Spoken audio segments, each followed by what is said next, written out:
guys, it is Tristan with Nerdette's Newsstand, and the other day I spoke about JD getting the San Sebastian Film Festival's highest honor. Basically, it was a Lifetime Achievement Award, and in doing so, we had a couple people from a women's organization speak out. Well, on Tuesday, we learned that the Caligula Bear Film Festival are doing something very similar in giving him a legacy award. And now, of course, people are coming out of the woodworks to condemn both of these places. Not that they care, but also speak out against TV. Now, they're speaking against one side of it. They're not speaking out against any sort of real evidence out there, and that's really what's a shame. But they only speak on a gendered side of things, and I think that's really unfortunate. And now we're going to see more. And actually, I would say for the most part, because both of these organizations are not in America, the newest one is in the Czech Republic, we won't actually see anything come of this. Initially, I wondered if maybe we would see the companies bend the knee to these kind of hateful people that come out of the woodworks in situations like these. But because neither of them are based within the United States, I actually have kind of quite a bit of faith in this, that it's going to stick. So let's take a look at the article. Now, there is not much going around with the case, but I think this is going to be an uphill battle in his life. It's always going to be, oh, they hired him and he lost in the UK. Oh, they hired him. Remember that trial in the UK? And I don't know as of right now what can be done for public relations or anything to get around it. And I don't even think that journey really begins until after the case in the United States. You can't start the journey before the previous one is over, right? So we are taking a look at this article. This is from the BBC, and we have, of course, he lost his libel case last year, and he is being vetted at the Caligula Bear Film Festival later this month. Now, the U.S. actor and director is also due to receive the San Sebastian Film Festival's Dynasta Award in September. Again, basically, it's a lifetime achievement type award.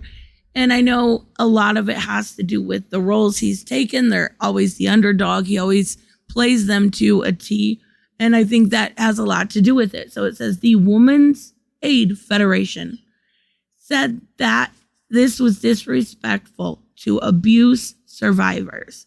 Now, I don't see how, when nothing has been proven. What's been proven is that the media in the UK can call him whatever they want. There's no responsibility or, issues with that, with the words that you speak. There's no responsibility over there, and it's relatively progressive anyways, but there should be. There absolutely should be. And I think it would have, maybe everyone talks about the misinformation going around. Everyone talks about people are able to say and do what they want, of course, because we have freedoms.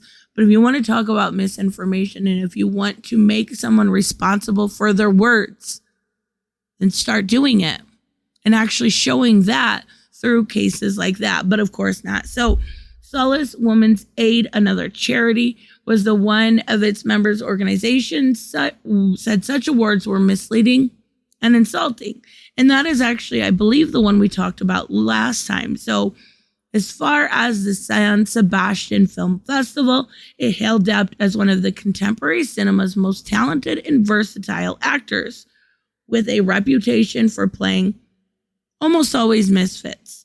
And I completely agree. So on Tuesday, we saw the Caligula Bear Film Festival in the Czech Republic said it's going to pay his own tribute to his extensive career and lasting legacy. It described him as a multifaceted artist, an icon of contemporary cinema, and was thrilled to honor him in that festival, which runs from August 20th to the 28th. The other one is not until September. Now, of course, if you're listening at this point, you know the whole situation around AH and JD.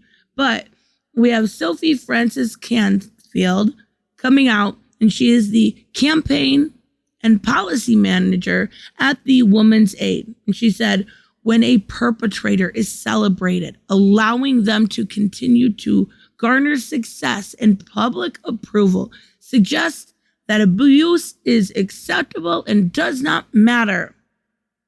I feel like that was directly something that could be applied to AH still working at Warner Brothers, still being Mira, still continuing. That could be directly applied to that.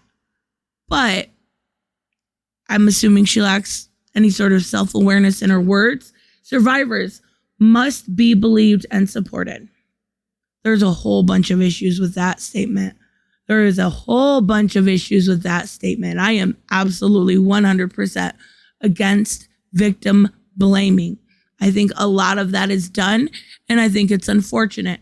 And the reason a lot of that is done is because victims of nothing come out.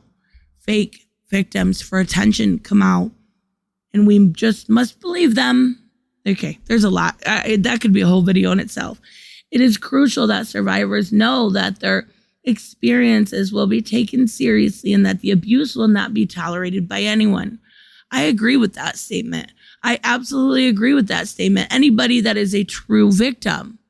But I'm just not going to believe every Tom, Dick, and Harry or Sue, Karen, and Carrie that actually comes out and says it.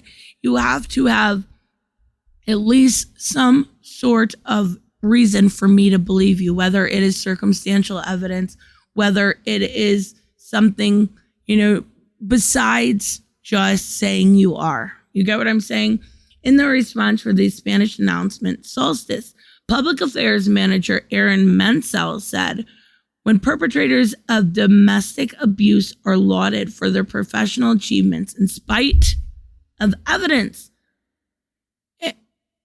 What? That's where it confuses me. Because we went through that trial with a fine-tooth comb. The only evidence we ever saw were misleading metadata, misleading dates, misremembered dates, and friends colluding to take a man down. So where is this evidence that we are in spite of? It turns the corner, it turns the table and puts the arrow right back on Amber, and that's what they don't really want to hear, and that's the truth. So that they have assaulted current or former partners, it sends misleading messages to survivors that the abuse doesn't matter. That's actually, again, we can just apply that to Amber instead of this situation, because the only evidence that we've seen has been to the contrary of Amber. The decision to award a Lifetime Achievement Prize is particularly insulting in the wake of a year when domestic abuse spiraled under conditions needed to address during a global campaign. That's regardless. I know that it has gone up 27%, at least in their area. And I don't know what it is in the United States, but that actually doesn't change any of this situation. The only thing that changes here is the evidence never, ever stacked up against him. And if it did, how could all of us miss it? Anyways, the whole issue here is the double standard, and I don't know how you can even get past that. How do you move past the double standard that's so instilled in our society that makes men seem like they don't matter when it comes to TV? Every single person matters. Every single one. So anyways, let me know, of course, what you guys think about this. I will see you in the next one. Bye-bye.